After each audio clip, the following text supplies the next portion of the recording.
Hello and welcome to Moving Through Menopause. I'm Philippa, you know me. We're here to talk all things menopause. And do you know what? I was thinking to myself, have I talked enough about this? And the answer is no. It's really no. So we're here again talking about all the challenges that women face. But do you know what? We've got solutions. That's the thing that we're really here to explore, those solutions, the things that make our lives better. And so here is a wonderful woman joining me today, Kath. Hello, Kath. She's going to introduce herself because you know what? She knows all about herself more than I do. We've already chatted a little bit. And Kath is an acupuncturist, and I'm a trained physiotherapist, acupuncture trained physiotherapist. And we've got so much in common, haven't we, Kath? So indeed. we are going to have a ball today. I'm on fire. It's not too late in the day yet, so I'm not quite ready to nod off. So hello, Kath. Thank you so much for joining me. And I'd love to hear all about you. Tell me about you. Thank you, Philippa. So my name is Kath Berry. I'm an Australian acupuncturist now living in Ibiza in Spain. It's just in the sunny afternoon here in our August as we're doing this recording. So my background is I started acupuncture, a 4-year degree from high school. So I was 18 when I looked through the university guide and saw acupuncture being advertised as a course, as a combination of history, philosophy, and medicine, which really attracted me to studying Chinese medicine. That was back in 1995. What's significant about that, it was just before the internet had sort of launched into the general public. So we were sort of still studying off dusty textbooks in a library. And, here we are in 2022. And what we've found is that there's been this incredible growth and expansion of things like complementary and alternative medicine. So I belong to a group of practitioners that I would call myself a science-based acupuncturist. I did a 4-year degree. I went back and did a 3 years master's degree in drug and alcohol for addictions. So I was really interested in drug and alcohol medicine when I was in my 20s. When I entered into my 30s, I was really interested in fertility and childbirth and looking at pregnancy and acupuncture. And that was when I had my kids. And now in my mid-40s, my career has actually followed my interests, and I'm really interested in menopause. So my interest in menopause got sparked in around 2016 when I moved to Ibiza, and I started a really small practice here. And as you probably know, that Ibiza is known as the party drug capital of the world. And I was having these middle-aged women come in and say, I'm having these big bender nights and I'm not recovering like I used to. And that was really problematic. It was sort of a lifestyle problem, was actually not being able to bounce back from these big nights out. So I started looking to find information about, how can I help people with my skill set, which is Chinese medicine, for the menopause? And in the process of starting to look for information, it became very clear there wasn't really much available. So in around 2018, I started to approach all of the experts that I knew in the Chinese medicine field. And I said, could you please help me to understand acupuncture for menopause? And I put together an online masterclass with 10 experts. Mm-hmm. So we created this incredible learning experience for practitioners with these experts. And at the end of that, it was really wonderful to hear all these different snippets of information. And I likened it to a mosaic, of getting all these little tiles of a mosaic and then getting a clearer picture on, say, the clinical presentation of menopause within the scope of Chinese or traditional Chinese medicine. And then at the end of 2018, I looked at all the webinars that we recorded. It was over 24 hours of content. And a colleague and I said, why don't we just whip this into a book? It'll be 12 chapters, really easy. It'll be dotted, the content's all there. It's from the experts. It's from people that have dedicated their lifetime to doing this. We then made sort of set out as part of the endeavour to make it evidence-based. So again, I mentioned being sort of fairly scientific, having done a master's research degree, wanting to make sure that what we were saying was matched with the best evidence or best practice. And so what we didn't anticipate, it was going to take 4 years. And the book is now 40 chapters, not the 12 that we'd anticipated. So, you in your introduction, Philippa, you talked about never being able to end this conversation because ultimately it just keeps going. It's the most fascinating area.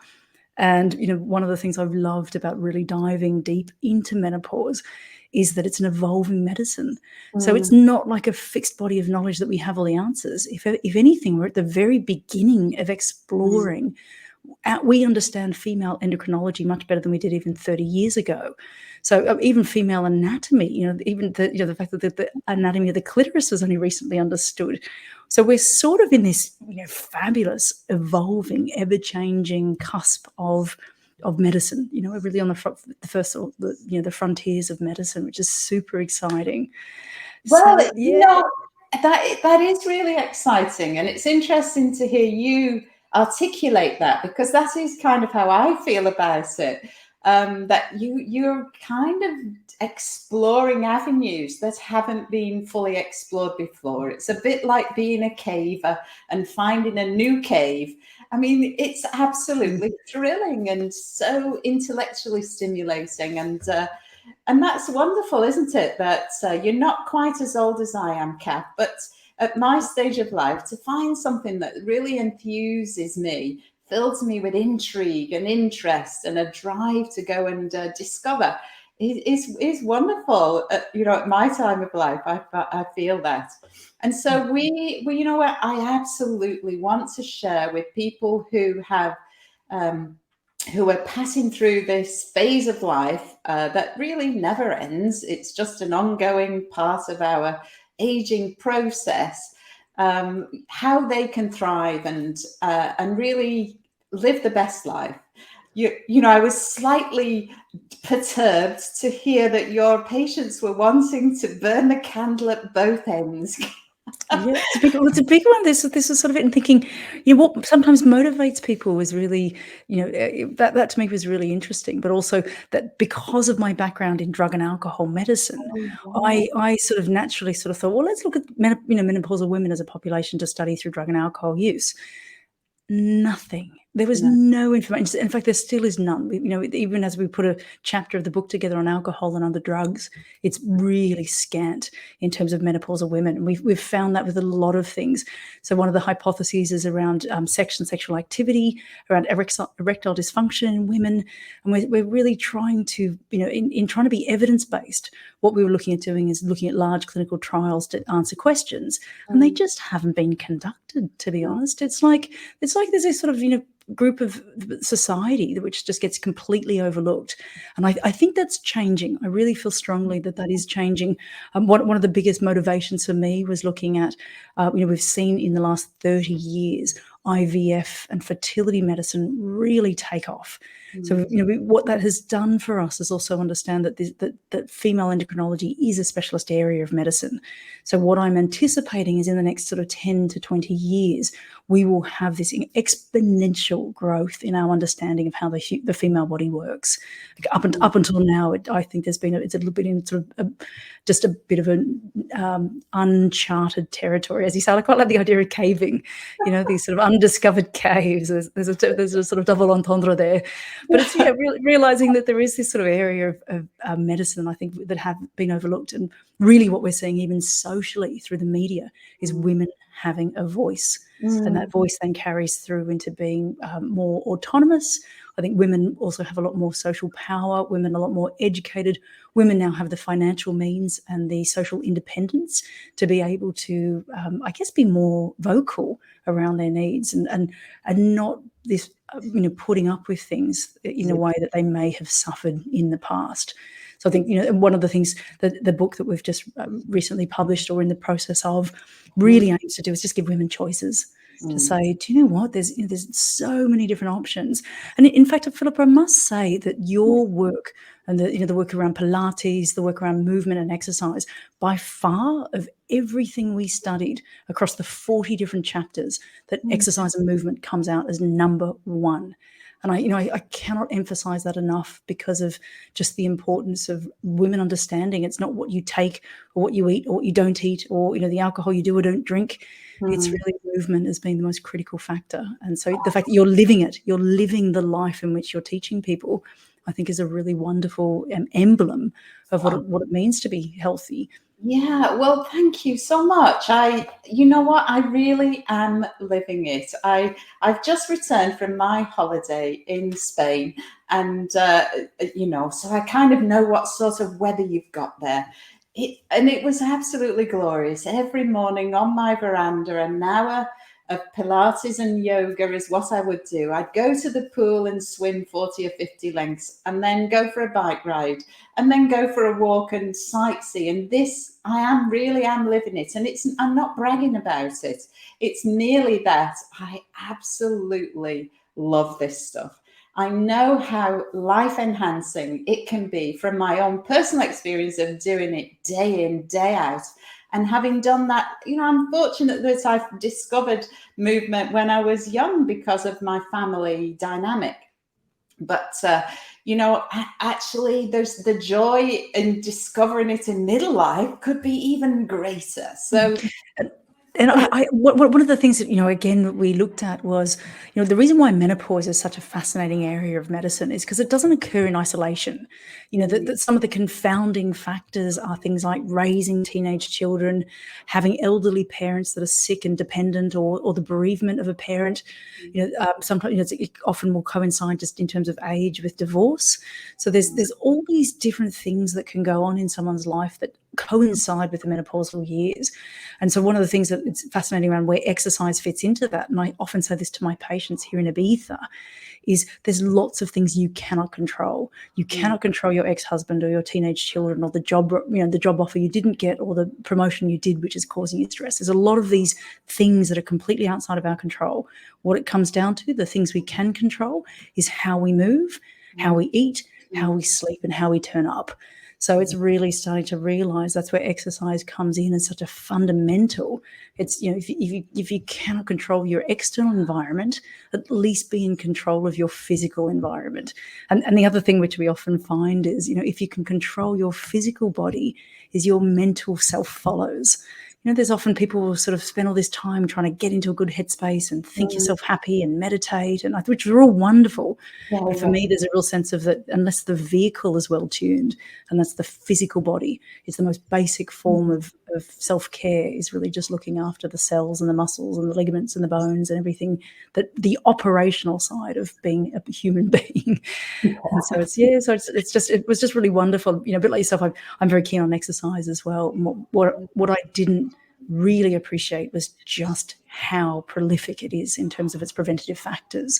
The other thing which showed up a lot from the research is it really is the sooner somebody starts, the better. What we find is exercise is one of those things that's difficult when you've got hormone imbalances and feeling unwell and hot flushes, and get somebody once you're a little bit sort of unstable, throwing a heavy duty exercise regime on top of that becomes really problematic. So, in many ways, that the sooner a woman can start exercising, in Chinese medicine, it's actually called around childbirth, whether somebody chooses to have children or not. But there's a wonderful theory called the gates of life. And the first gate is puberty, the second gate is childbirth, and the third is menopause. So it's sort of seen as this opportunity as you enter into these very distinct phases of womanhood. But really, that the preparation starts ideally in late 30s, but certainly in the early to mid 40s, and then all the way through. So it's really exciting to think that there's turning it around and being it sort of recognizing it as a fundamental shift in how we change and entering into a new gate of life. I mean, it's always been for me, prevention is better than cure. And, so the sooner you start, the more your body is prepared, because that's the other thing, if we leave it until we're starting to have symptoms, then it does become a lot more difficult and a bit more entrenched. I think things from a Chinese medicine perspective, because this is fascinating. I'm Western medical acupuncture trainer, so the Chinese philosophy is shrouded in mystery, shall we say. Oh, can I hear people in the background? Yeah, I've just got people outside my office. They're just wandering off now. But look, it's funny you say that, because I always feel like Chinese medicine is so simple. It's based on it's sort of on agrarian farming principles. And the other thing as well, it's very much based on nature. So that the principles are things like hot and cold, dry, damp, wind. And so what the Chinese medicine philosophy has evolved is looking at what happens in our external environment goes on internally as well. That we get too hot, we get too dry, we have too much damp or moisture. We end up with either with cold syndromes or cracked skin. So all of the presentations that we see can be attributed to what we see in nature as well. And that's what I love about it. It's a fairly simple model to be able to say to people, listen, you're overheating, therefore you need to start doing more cooling things, or the opposite, that you're too cold and too sluggish. So we really need to get your engine warmed up a bit. So the actual, the idea of that, I think that's also why patients love it so much. And anybody listening today, if you have seen an acupuncturist, you would find that they're really interested in your diet and your sleep and how you're feeling, and any hot, cold, any food cravings, because all of these questions form what we call a pattern, and the pattern itself then can fit into a very distinct treatment process. And so what's wonderful about seeing a clinician of any form of Chinese or complementary medicine or traditional Chinese East Asian medicine is this view that everything fits. Everything fits together. There isn't often in Western medicine, things are sort of seen as unrelated symptoms. Whereas in Chinese medicine, it's the opposite. We sort of see them, if you can imagine, almost like stars in a constellation that form a very clear picture of what's going on for somebody. And then a practitioner will be able to prescribe a diet plan, an exercise plan, as well as actually doing treatments or herbal medicine. One of the biggest things I think which differentiates Western from Chinese medicine is often in Western medicine and particularly around menopause, I'll often get people over dinner parties saying, well, what should I be eating and what should I be drinking and all this, what should I be consuming that's good for me? And within the traditional Chinese East Asian framework, it's not the food substance that we look at, it's the constitution of the person. So rather than saying something like a banana is very good for you, an avocado is a good example. Avocados are very good for people with dry type conditions because it's very lubricating. Versus if somebody's got a very damp condition, then avocados can be too much for that. So it's not the substance that we look at. It's the substance with the person's constitution and whether that's a good match. And that's why tailored programs are really beneficial, particularly for menopause, because it is so, as you know, it is so complex. It is so really down to the individual.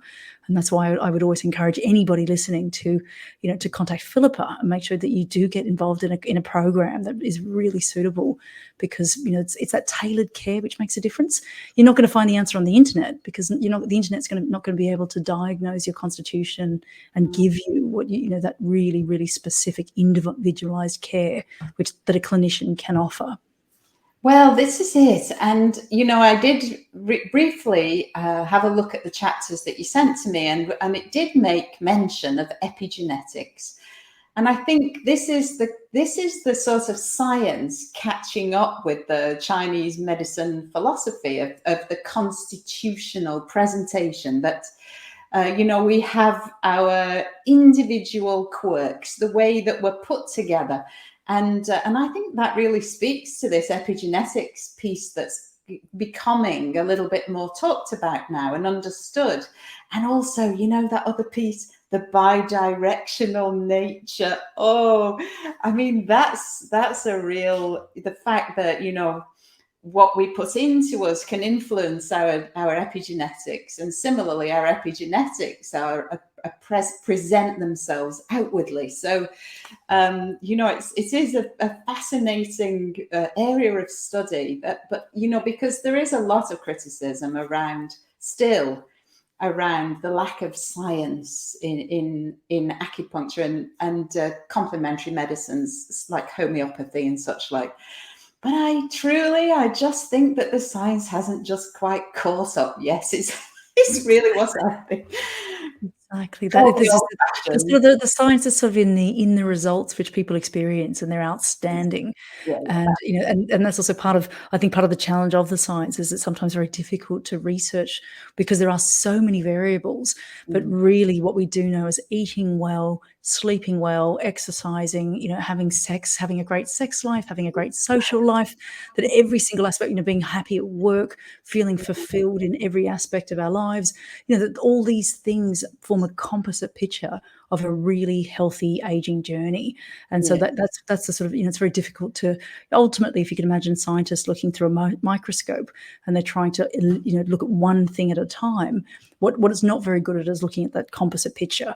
And I mentioned the mosaic. And I think that's one of the things that, as we know, as women, that we're very, very clear on understanding that everything fits together, and it's and like little cogs in wheels, that that one a little change here and there, that the whole composite picture will improve. And I just love the idea too of empowering women.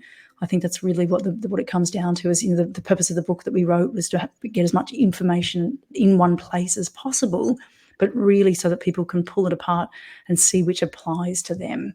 Just knowing that there's all these different things that again, probably the most, I talked about exercise being the number one, and then diet and nutrition being number two. Just really looking at what we consume, and not even just what we consume, but in fact, there's a lot of interesting research in Chinese medicine around how to eat. So it's really saying things like not eating on the go, not eating at your desk, not talking while eating, interestingly. So in Chinese medicine, the process of consuming food is a downward movement. Now, anything that you're doing, so reading, talking, being active, walking, driving, anything that you're doing that is in any way active is actually sort of countering the digestive process.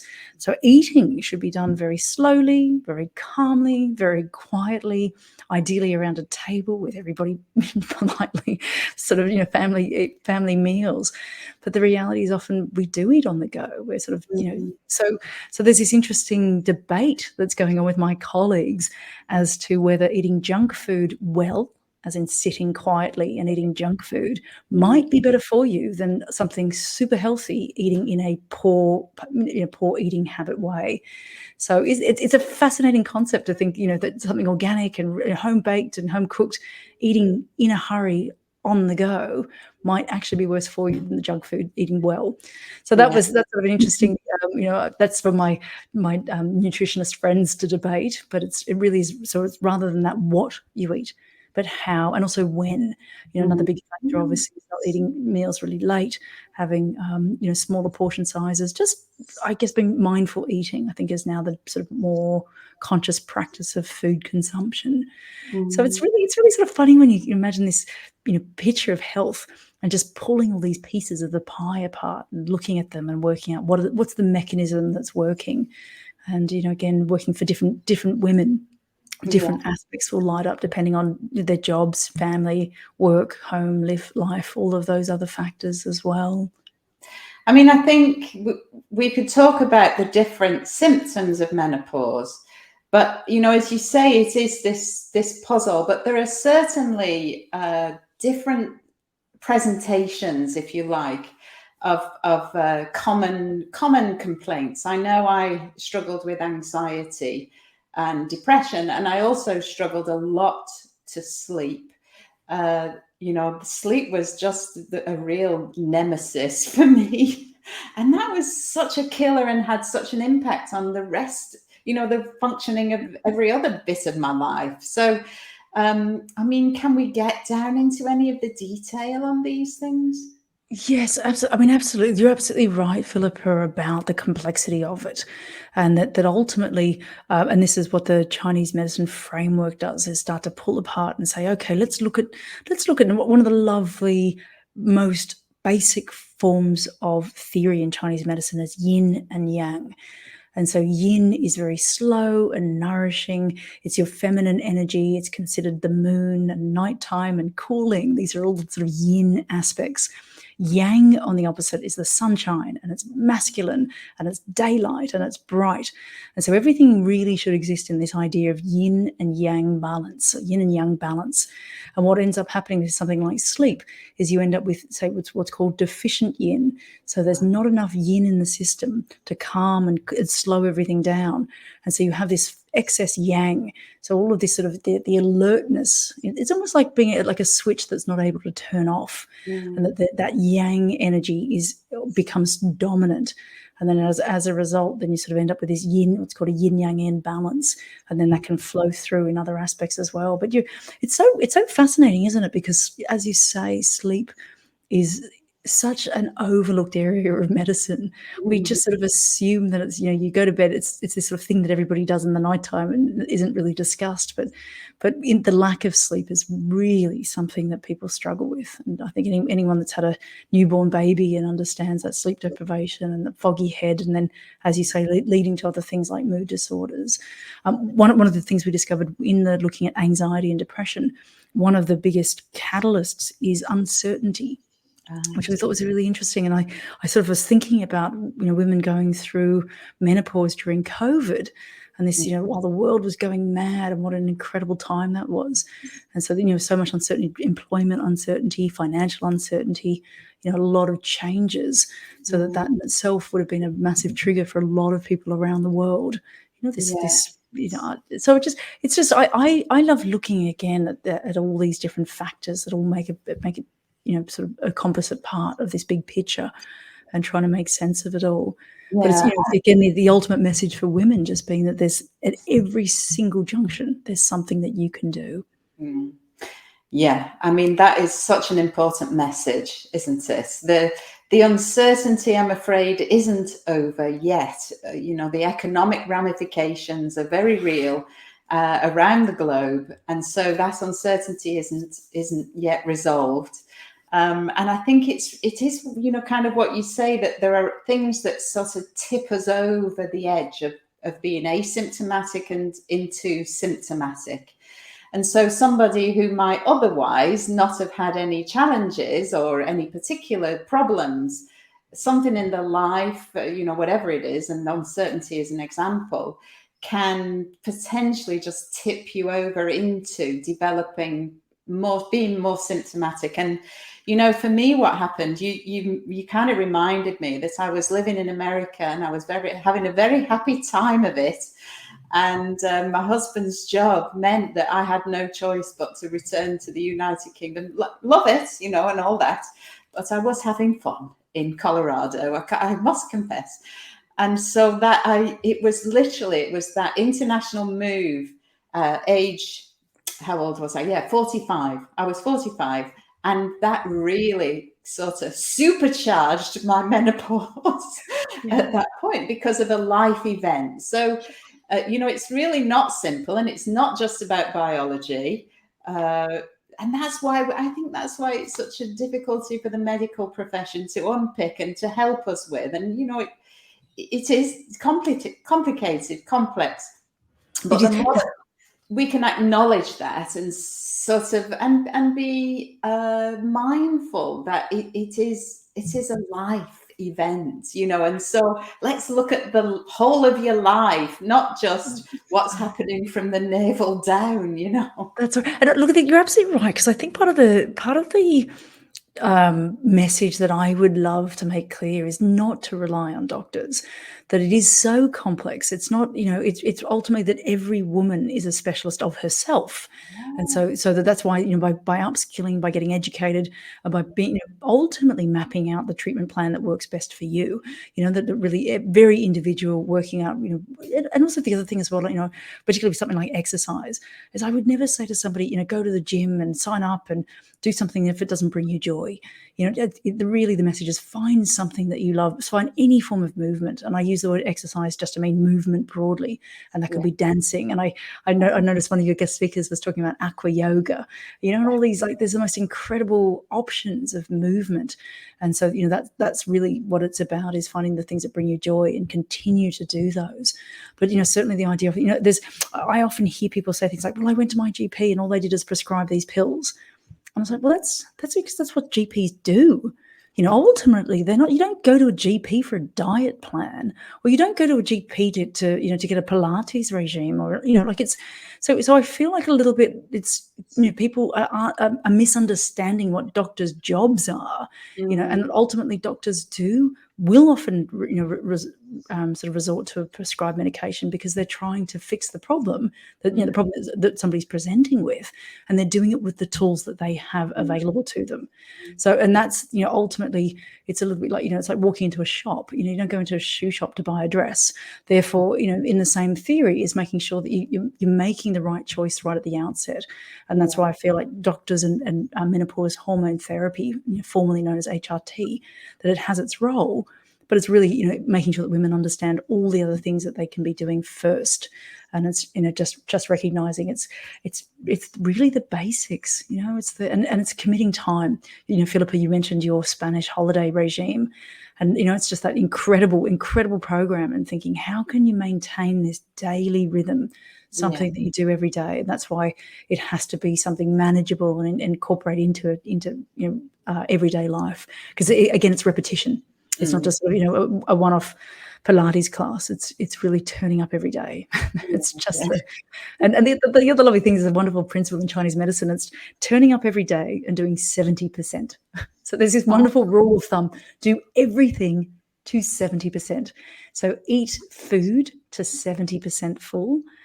So it's exercise to 70% capacity. There's this wonderful, rather than this sort of like, really, go hard at the gym and then do this and then don't do that. And it's really like everything mildly to 70%. So that's what, just turn up, just do 70% capacity exercise. Well, if I remember rightly, 60 to 85% of your maximum heart rate. There you go. That's appropriate moderate cardiovascular activity. That's between 60 and 80. So that's 70% right there in the middle. Right in the middle of just sort of keep showing up. And it's repetitive. And it's, the other thing, I actually learned this off one of my clients when she was going through menopause, and we talked about exercise, and she said the key for her was not waiting until she felt like doing it. So, you don't wake up and feel like brushing your teeth. You make it a habit. And that being really a critical message of not sort of like, oh, I feel like going to the gym or I feel like going to yoga, that very much being, this is what I do. The other thing I will say, which is interesting, was where alcohol and drugs did fit in.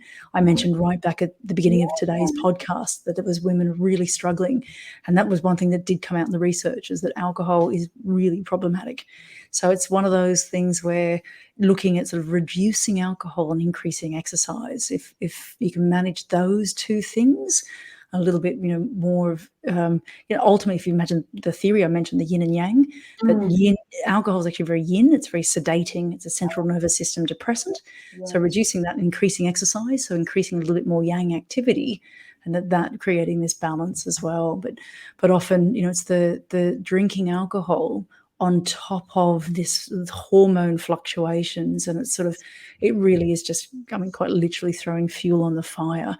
So it's an unfortunate message for some people that they're just moderate to even less drinking, but it really is, it's quite astounding, the results. That's a really big one. So I'm not surprised to hear that, I have to say. And you know what? I was, in research, they call it an N number, how many, the people in the study. Well, I was an N of 1. So that's all I'm saying. An N of 1. And one of the things that did stop me sleep was palpitations. And, as a regular exerciser, it doesn't kind of worry me that when my heart beats fast, when I'm exercising anyway. But when I'm lying there fast asleep in bed and you wake up and your heart's doing this, bumping out of your chest, you start to think, hang on, this isn't quite right. And so my N of 1 decided to sort of investigate this a little bit more, and came upon the two main things that would act as triggers. One was alcohol and the other was salt. So tell me about that if you can. But yeah, you sort of hit on it. I mean, it's really funny because it's exactly that sort of healthy diet and healthy living, so processed foods and alcohol, so just what often happens as somebody enters into a healthy pathway is those things naturally drop off anyway. So there's this wonderful positive reinforcing that happens with exercising, as you know, is once you start doing, the more you do of it, the more you want to do, and the less of the negative factors that you want to sort of introduce, like drinking and smoking, or You reminded me, my son, he's 19 and he's decided he's a bodybuilder. Go figure. I mean, we're all, I encourage them to do whatever it was, a bit like what you said, do what you love, find something that you love. And I gave them all these opportunities to try loads of different things as they were growing up. And weight training is something that I do and as well, So he had a weights bench, I think, for his 15th birthday. And now he's 19 and he's growing those muscles. And sometimes I think it's getting a bit out of hand. But anyway, do you know what he said to me the other day? He's 19. He went clubbing on Friday night and he said to me, "Oh, it's not much fun," he said. And anyway, it gets in the way of the training. It's exactly it. It's really, well, it's funny because I did mention, Philippa, my background is in drug and alcohol medicine, and one of the things that we'd often say, particularly young people that did have significant addiction problems, and like even for example a smoker, anybody listening today that's really struggling with cigarette smoking, it's very difficult to get rid of something out of your life. It needs to be replaced with something else, and so that idea, and the secret is replace it with something that's the polar opposite. Like I'll often say to people that, depending on their constitution, but saying, like, what do you think about running? Because often, there's a really similar parallel between the idea of wanting to do something that's really quite an assault on the lungs, which is what smoking is, but so is running. So it's like, well, let's just switch those two out and replace them, because what you'll find is the more you start running, the less you'll be able to smoke. And then when you do start smoking while you're running, while you become a runner, they'll sort of cancel each other out. Yeah. And so again, it's rather than saying cut out one thing, and this is again with alcohol or smoking or other drugs, it's really, rather than trying to look at what you're going to lose, it's what are you gaining in that process, and really looking at finding something that's going to substitute that. Yeah. And I think it's really there's a big part too, Philippa, around helping somebody re-identify themselves.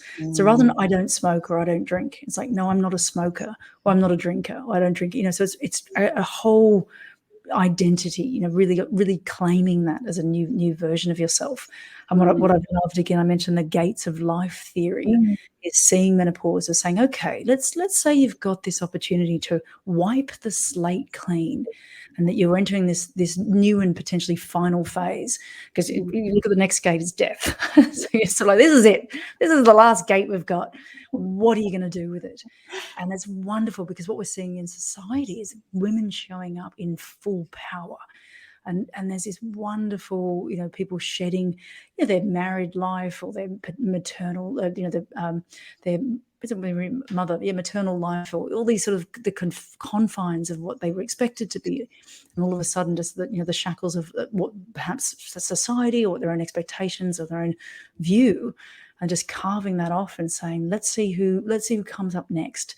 And I've loved, on the front cover of our book is a phoenix, and I've loved that I'm really attached to that image of the phoenix, this idea of like what comes out of those ashes, because it's got to be, this is it.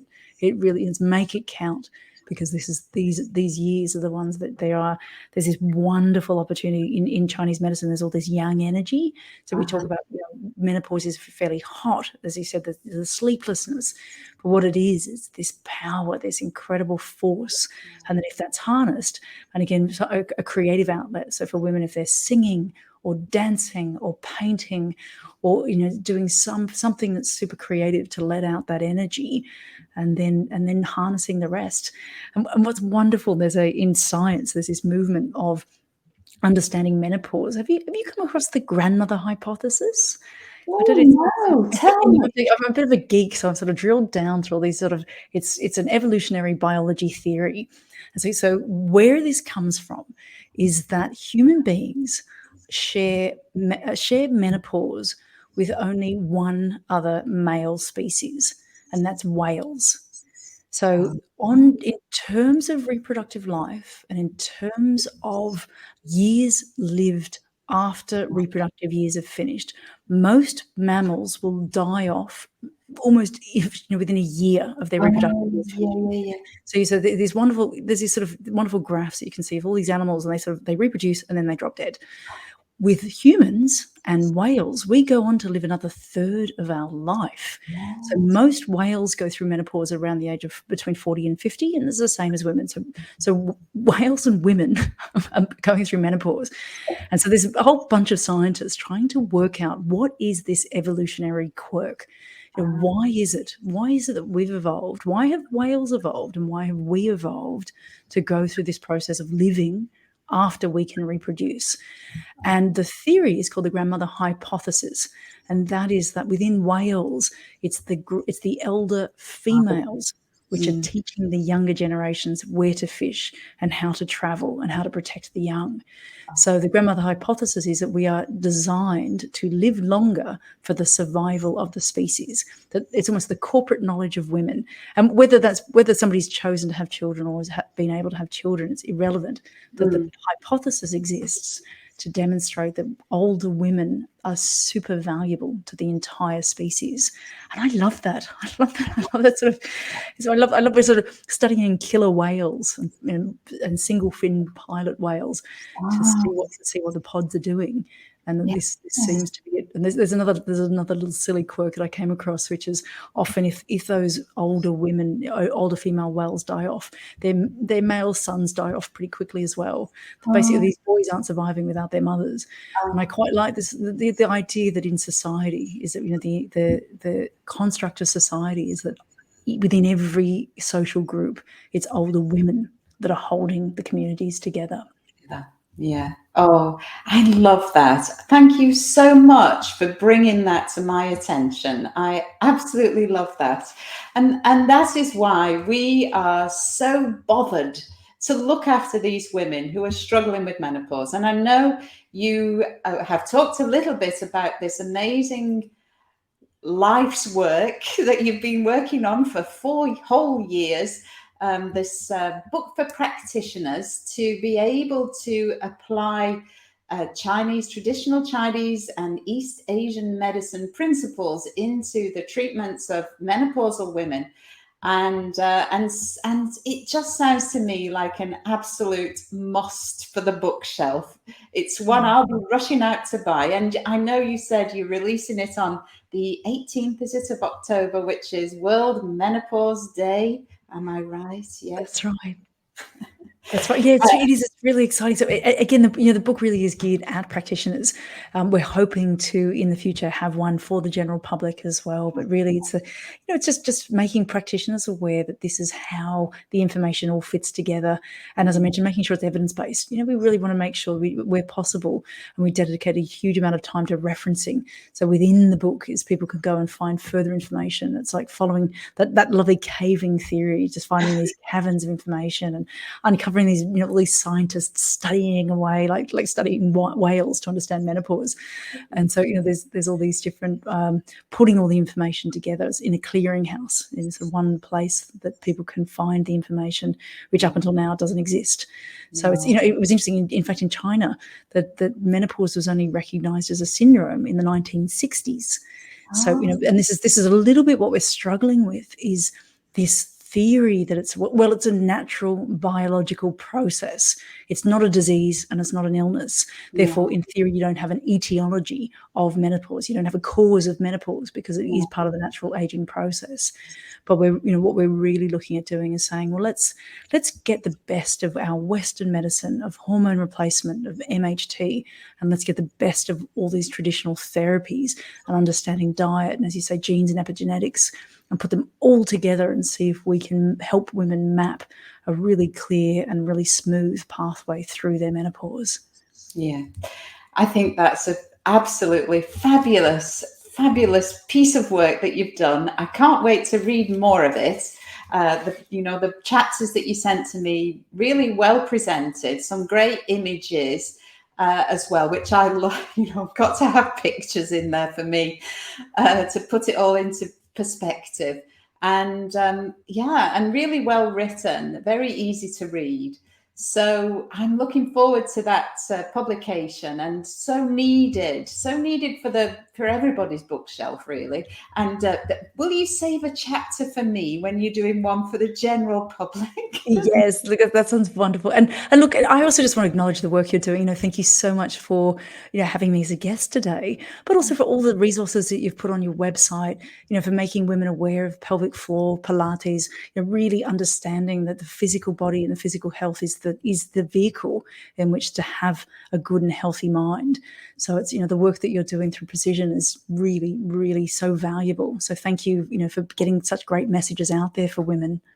Well, we'll keep spreading the word, Kath. That's what we're going to keep doing. Keep spreading the word. Yeah. And Thank I you. love it, and also keep living it. I love that you physically represent. You look like your best brand. I I'm think that's what's trying. really wonderful. Yeah. Well, we're both working at it, aren't we? That's the thing. Mm. And in our own way, enhancing the experiences of women that will come in our wake. That's our Indeed. hope.